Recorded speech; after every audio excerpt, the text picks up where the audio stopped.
Greetings,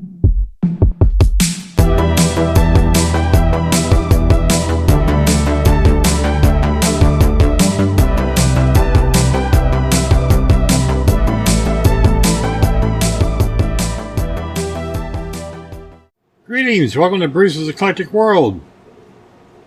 I'm Bruce. Today I want to talk about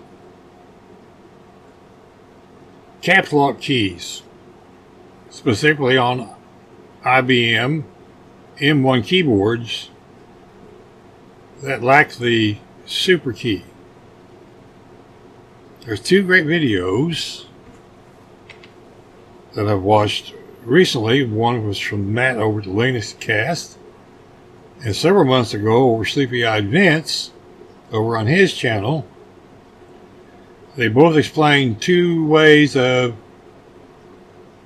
using your caps lock key as a super key or not at all.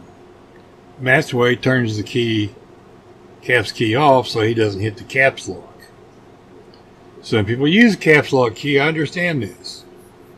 But for us people that use window managers with IBM Model 1 M1 keyboards, we do not have a super key. So to fix this, you set your caps lock key as a super key. Matt used his way of doing it. See if I can switch to that screen. There we go. Matt does his down here by disabling the caps lock key. And he also gives some notes on how to set it either on the command line or in the dots profile, or however you start your window manager. You can put it in there to set your caps lock key on, off, or as something else. Sleepy-Eyed Vince, he wanted to use his menu key on his laptop, which is a function key on the newer ones, as a right super key. And he followed the Arch Wiki, and by the way, all the links will be below for all these, and it shows how to test and see what key press the code is, and how to set the code, and then create a capital X mod map file, so when Linux boots, it finds that file and sets that key to the super right key. Now this has a caveat. For us folks that use KVM switches, I have a 4-port one that I use one modern keyboard, and I use it on 4 different computers.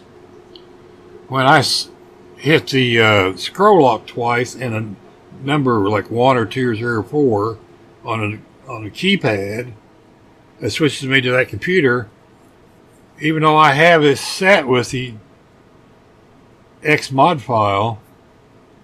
It loses that setting. X11 does not retain that. Now, if I never did switch computers, it would work all day long just fine. Hit the caps lock key is a super key, or whatever key. But that does not work for me for that reason. Now, over on Matt's video,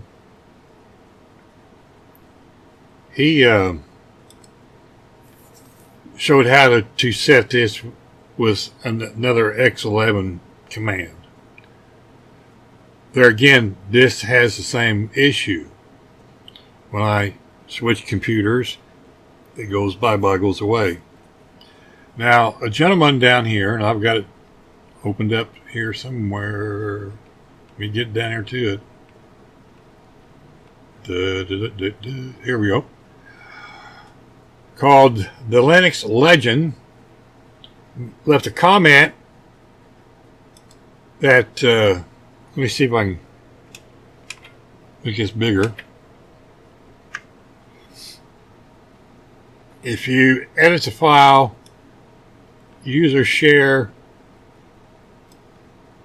X11 XKB symbols PC file and edit that to make your caps lock key your super key, then no matter how you change the KVM switch, that always works.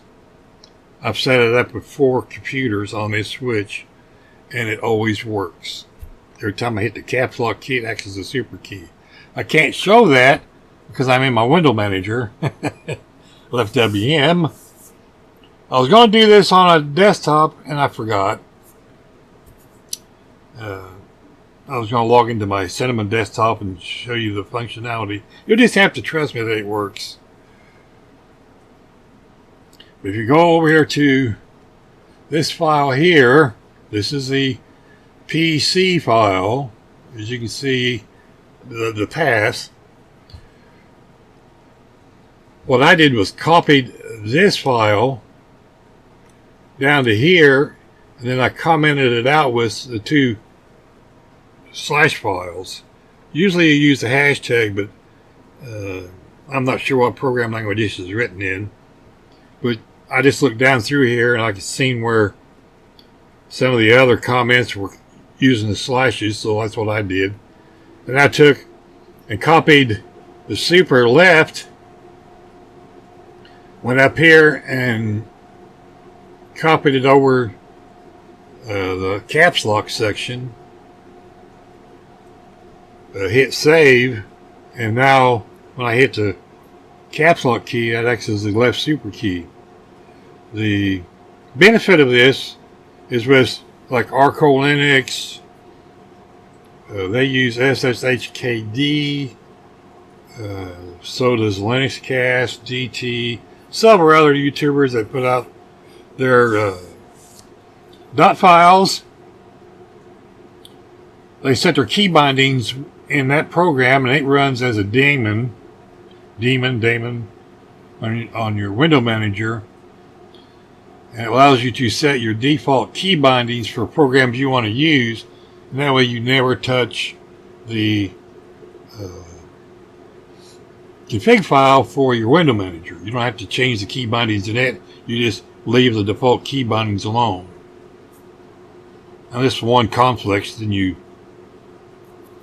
just change the 1 in your window manager and leave XHKD alone.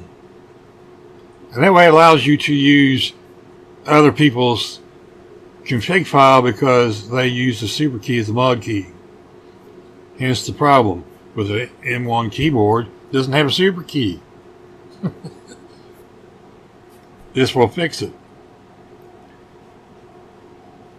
I just wanted to make this short video to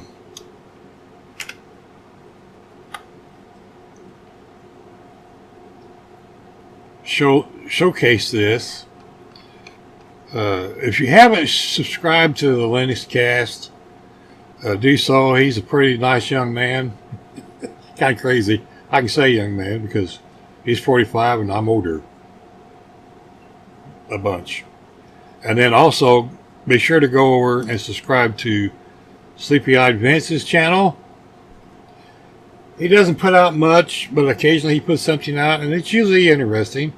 If you're in the realm of the YouTube Linux world, you'll run across Sleepy Eyed Vince on other channels, guest appearances.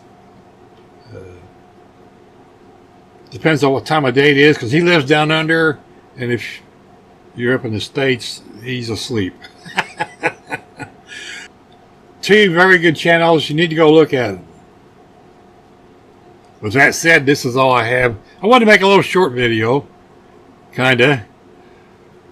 showcasing this and what I did to get around my window manager issues with not having a super key. It's very, very beneficial for me. And I thought, well, maybe someone else might like it. Or all the links are in the description below. Like, share, subscribe. Like that. And there's one thing for sure. There's always information out there. All you gotta do is just find it. Remember, Google's your friend. With that said, I'm going to say thank you for clicking on the video. Please like, share, subscribe. Leave a comment. Behave down in the comments, y'all. God bless. Remember, be kind to the people you meet. Be kind to your neighbors. You never know when you're going to see them again with all this human malware running around. Sooner or later, we're going to get rid of that, but as long as I'm kicking, we're going to make a video now and then. So, God bless, and see you later. Bye.